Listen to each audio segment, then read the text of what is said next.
Hi, I'm Doug, and these are Wycliffe's words.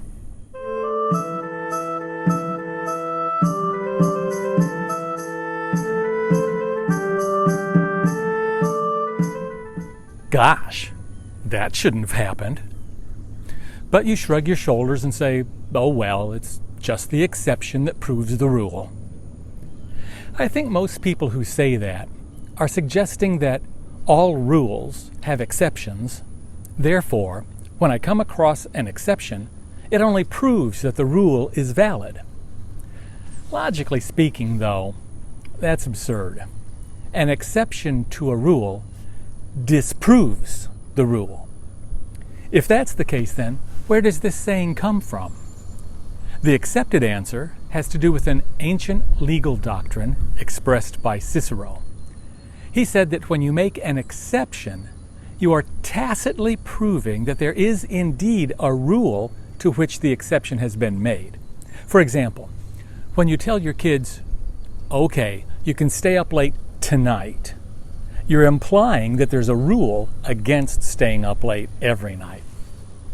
I, however, prefer a different explanation for this saying, if only because it helps me make my linguistic point about the word prove. In Middle English, the word preve, prove, doesn't mean to prove in the sense that we use it. That is, to firmly establish a concept's truth or validity. Rather, it means to test. In other words, you test a rule by looking for exceptions that might invalidate it. Now, I can relate to that sense of the word. I grew up in southern Indiana, not far from the Jefferson Proving Ground, where the U.S. Army tests its munitions. Likewise, when we lived in Arizona, we weren't far from the Arizona Proving Ground, where Ford tests its vehicles. Tests are important. We gain insight and understanding by conducting tests. We learn to differentiate the good from the bad, or the better from the best. That's the way technology works, and it's also the way the Christian life works. Some people are quick to say, "Judge not." Well, I'm afraid that quote is most often used as a bludgeon, wielded by those who don't want to be criticized for their unwise or immoral behavior. You can't judge me.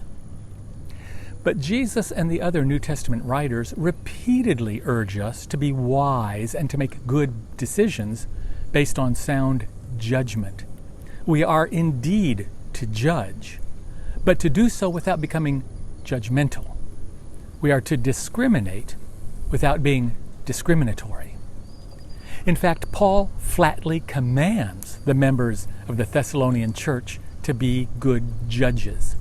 He tells them that they must discriminate between that which is holy and that which is profane. He orders them, and us, to seek out God's will for our lives, relying on the Holy Spirit's guidance. But how can we be sure that it's truly the Holy Spirit who is prodding us, rather than our own worldly urges and desires? He tells us to prove everything.